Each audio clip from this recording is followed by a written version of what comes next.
एक सुदूर गांव था जहां लोग शांति से रहते थे। गांव के किनारे पर एक पुराना पुल था जो अब उपयोग में नहीं आता था। लोग कहते थे कि वह पुल भूतिया है और रात को वहां जाने वाला कोई वापस नहीं आता। गांव के बुजुर्ग अक्सर कहते थे कि पुल पर कई लोगों की मौत हो चुकी है। उनकी आत्माएं अब भी वहां भटकती हैं।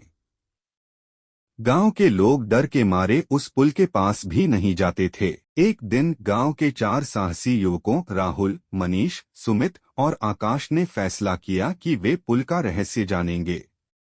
वे अपनी कैमरा और टॉर्च लेकर रात को पुल पर जाने का निश्चय करते हैं। रात का समय था।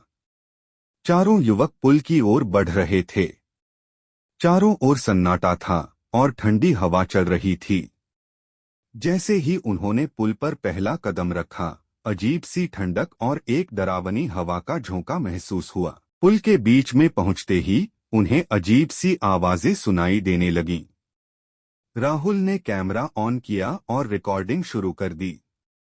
अचानक एक सफेद साया उनके सामने आ गया।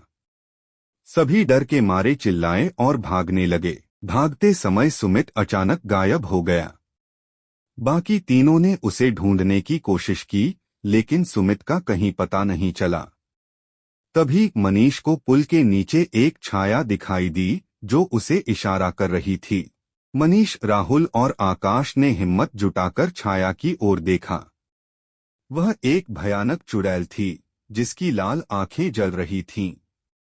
उसने कहा, यह पुल मेरी आत्माओं का घर है। यहाँ कोई आकर जीवित नहीं रह सकता। राहुल ने कैमरे की रोशनी चुड़ैल की ओर की और चुड़ैल जोर से चीखी।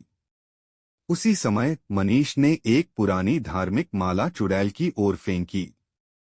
चुड़ैल की आवाज धीमी हो गई और वह धुएं में बदलकर गायब हो गई। जैसे ही चुड़ैल गायब हुई, सुमित अचानक प्रकट हो गया। वह बहुत डर गया था, लेकिन उसने बाकी तीनों को देखा तो राहत की सांस ली। सभी ने एक दूसरे को गले लगाया और जल्दी से पुल को छोड़ दिया। अगली सुबह युवकों ने गांव वालों को पूरी घटना बताई। गांव वाले उनकी बहादुरी की तारीफ करने लगे। उसके बाद किसी ने भी उस पुल पर जाने की हिम्मत नहीं की और गांव में फिर से शांति लौट आई।